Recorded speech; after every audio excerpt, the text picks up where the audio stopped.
L'actualité de ce jeudi, c'est aussi cette 10e journée interprofessionnelle de manifestation contre le projet des réformes des retraites. Des rassemblements sont organisés dans plusieurs villes, à Paris bien sûr, mais aussi à Nantes, Marseille, Toulouse.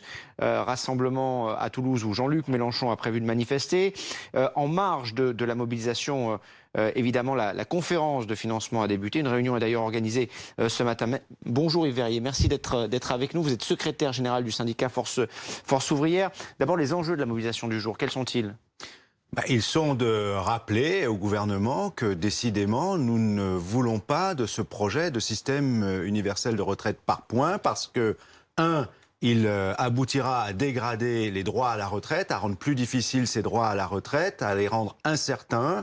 On nous parlait pendant très longtemps d'un âge d'équilibre. Ça avait démarré à 63 ans au mois de mars l'année dernière, puis c'était devenu 64 ans cet été. Et moi j'entends à l'Assemblée les 10 ambassadeurs de la majorité évoquer aujourd'hui l'avantage supposé de ce système universel de retraite par points parce que celles qui sont obligées d'attendre 67 ans, pourraient partir 2 ans plus tôt. Donc en clair, et c'était l'étude d'impact, on est passé à 65 ans.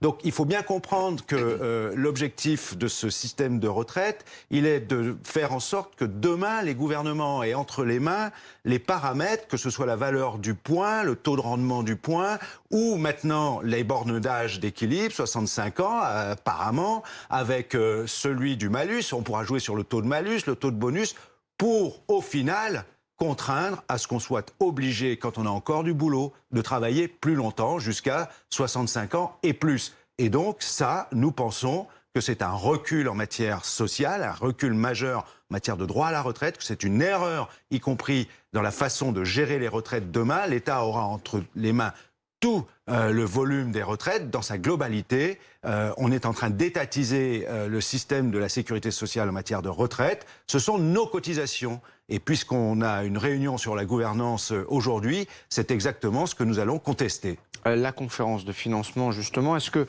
vous avez le sentiment qu'elle peut aboutir ? Je ne crois pas, pour une raison simple. Dès le départ, nous avons dit qu'elle allait à l'impasse. Pourquoi ?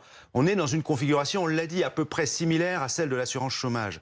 Le Premier ministre a cadré cette conférence de financement qui était demandée au passage par la CFDT, une organisation syndicale qui avait du mal à avaler l'histoire de l'âge d'équilibre, donc qui a demandé à ce qu'on puisse examiner les choses autrement. Donc le Premier ministre a concédé en quelque sorte cette conférence de financement, mais il a tout de suite refermé les portes puisqu'il nous a dit pas question de mesures qui conduiraient à augmenter le coût du travail. En clair, pas question d'examiner par exemple la suggestion du Conseil d'orientation des retraites, qu'on puisse négocier avec les employeurs une part d'augmentation de la cotisation qui permettrait de résoudre le problème de l'équilibre. Et il faudrait encore qu'on se mette d'accord sur les causes du déséquilibre annoncé. Le gouvernement dramatise en plus les choses. Il nous dit 113 milliards d'euros à horizon 2030. Évidemment, quand vous cumulez année après année, mais il oublie simplement de nous dire que, par exemple, 113 milliards d'euros de déséquilibre viennent des politiques de rigueur sur les salaires des fonctionnaires. C'est le corps qui l'a dit, donc ça n'est pas une dérive des dépenses de retraite de la majorité des retraités ou du système dans son ensemble, loin s'en faut.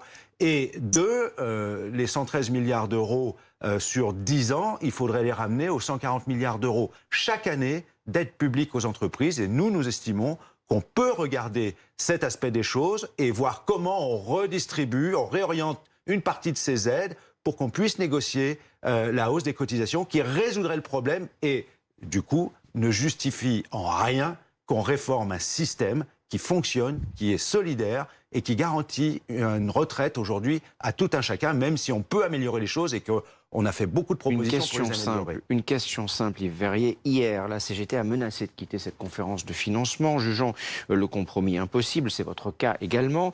Est-ce que vous allez, continuer à y participer ?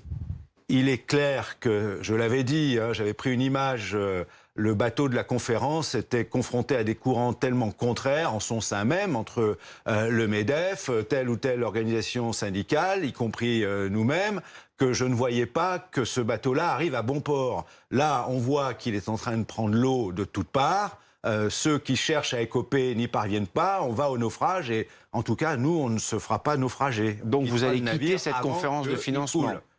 Je ne sais pas ce que nous allons faire. Nous allons voir comment les choses évoluent aujourd'hui. Mais il va de soi qu'on ne se laissera pas enfermer dans cette impasse. Est-ce que vous allez faire partie de ceux qui écopent ou est-ce que vous allez faire partie de ceux qui restent sur le bateau ou qui prennent une annexe pour le quitter? Le gouvernement, c'est le Conseil d'État lui-même qui l'a dit, n'a pas été capable de faire des projections financières, l'étude d'impact, dont le Conseil d'État nous dit qu'elle est lacunaire. C'est-à-dire qu'on n'a aucune visibilité sur le financement du système universel de retraite par points à moyen et long terme. Et il nous demande, nous, de faire, entre guillemets, le sale boulot.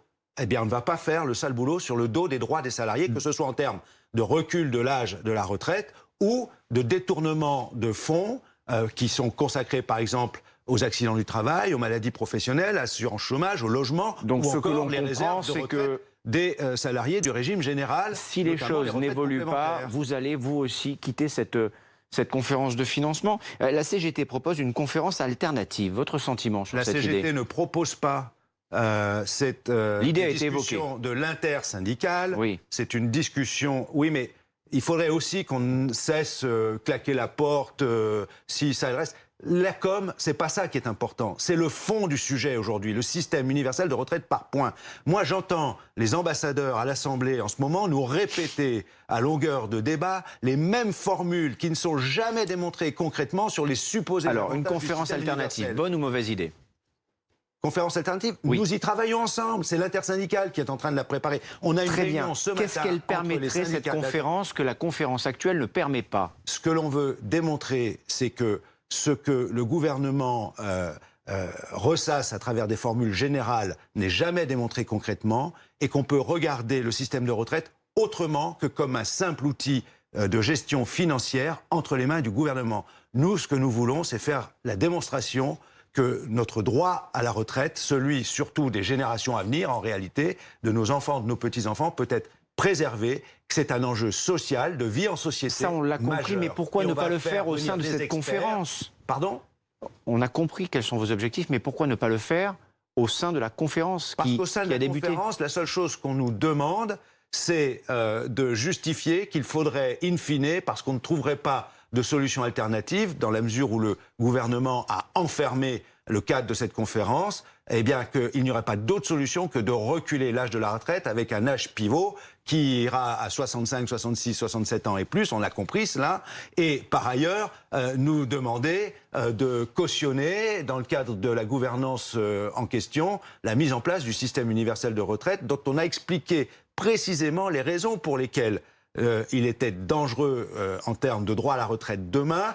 Nous avons fait ces débats sans cesse, y compris avec les ministres, y compris avec les députés de la majorité, mais je vois qu'ils leur reprennent les mêmes formules que nous avions pourtant démontées au fil de nos débats avec eux au sein de l'Assemblée nationale. Eh bien, nous allons à nouveau montrer en quoi ce qui nous est asséné à longueur de débats, ce n'est pas des débats, ce sont des reprises de phrases tout le temps les mêmes, démontrer en quoi ça n'est pas juste, c'est faux. Merci Yves Verrier, merci d'être venu ce matin sur ce plateau nous expliquer tout cela.